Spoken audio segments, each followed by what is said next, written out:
And mas all out to. So kakaiba sa akin. Parang surprise din sa akin as an actor na gawin tong role na to.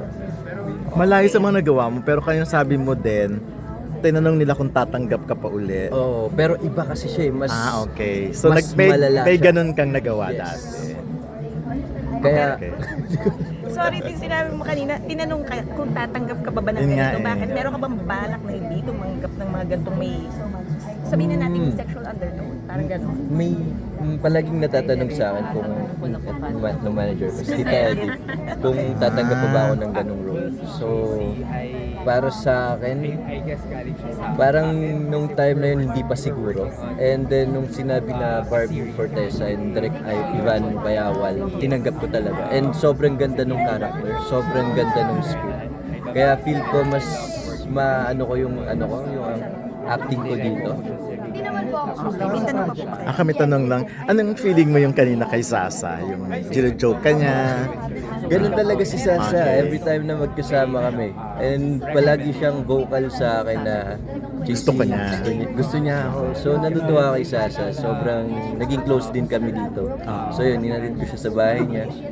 At tinur naman niya ako. So yun, naging close kami dito after that. Pero as Yes. friends, Friends. hindi mo naman na-feel na baka sinaseryoso niya na yung mga... Ewan ko lang sa kanya. pero at least vocal siya, di ba? So, na-feel niya for it. Even lahat ng yung friend ko din may mga crush din siya. So nagkukwento rin siya sa mga ganun. So, Okay. natutuwa kay Sasa. Anyway, second project mo with Barbie, no? Barbie Oo, Fortesa. parang kailan lang yung Oo nga eh, noon, ang bilis. P77. Tapos saving, ito na. Correct. So, kumusta yung ano mo uli sa kanya? Iba, kasi magkaiba na ng character eh. Totoo. Mas ano na to eh. Intimate kasi yung role namin dito.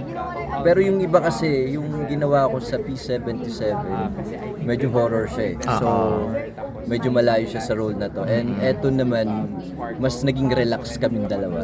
Mas nakita namin yung closeness namin dito sa role na to. When you say intimate, may intimate scene kayo? Yes. Talaga? Nakita So, ba doon? Hindi ko alam kung nakita Parang doon eh. ano lang, yung tulak. lang. Pero Ayun, wala yung pa clips yung... na yun. Parang although nakwento ni Derek kanina na may Ayun, yun. scene. So, kumusta yun? Kasi first time niya din eh. Sobrang saya nung scene na yun. Sobrang saya laruin nung scene na yun. Yun yung pinaka tawang-tawa ko na ginawa ko. Pero na-feel mo ba wala naman siyang hesitation dun sa... Wala. Sa eksena niyo. All out si Barbie. Gagawin niya lahat kahit magmukha. Barbie Fortesa, siya yung kahit, alam mo yung maganda na siya, hindi siya takot pumangit. Okay. So, gagawin niya lahat. Kaya nakakatuwa na may co-artist akong gano'n na hindi siya naiilang na kahit na nakita niya na yung scene na yun. I mean, yun yung abangan nila. Sandali, after ba nung movie nyo na last time, nagkaroon pa kayo ng... Wala na. Ito na yung after namin. Hindi kayo nagkaroon ng communication or... Meron naman with Rita. Nung ball, nagkita kami doon. So magkakasama kaming apat. Ako si Rita, yung friend namin, si Jameson. Tapos siya.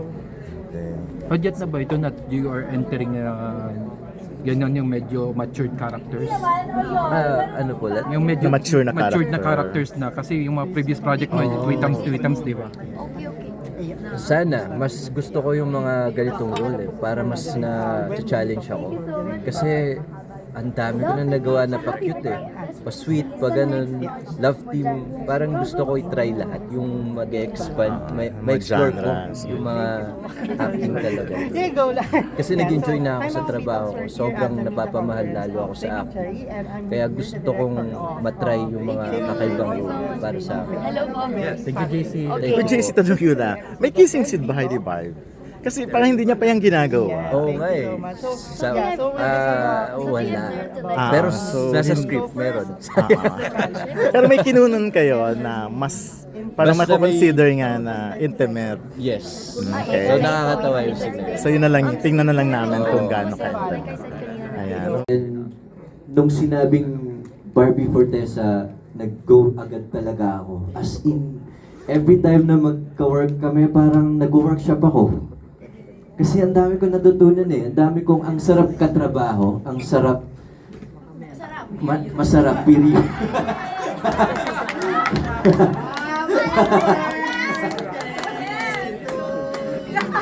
Matututo ka.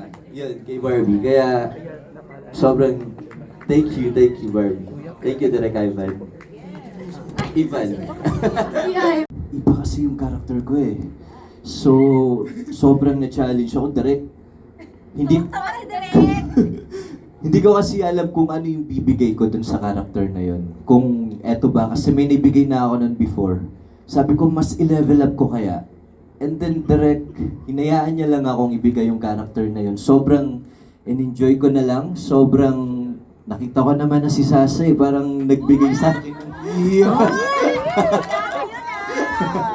parang nagbigay sa akin yun ng lakas. Okay. Gagawin ko na yun.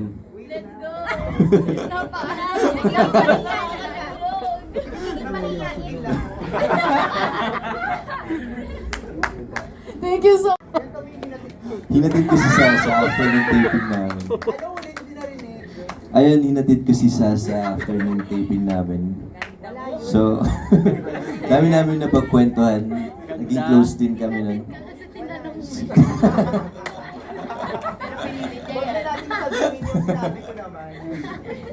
Ikaw naman nag-suggest Hindi, yun. Sobrang grateful ko din. Sobrang saya.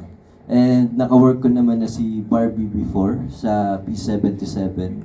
And sobrang relax, alam mo yung comfortable ako na makakagawa dito kasi walang magja-judge eh.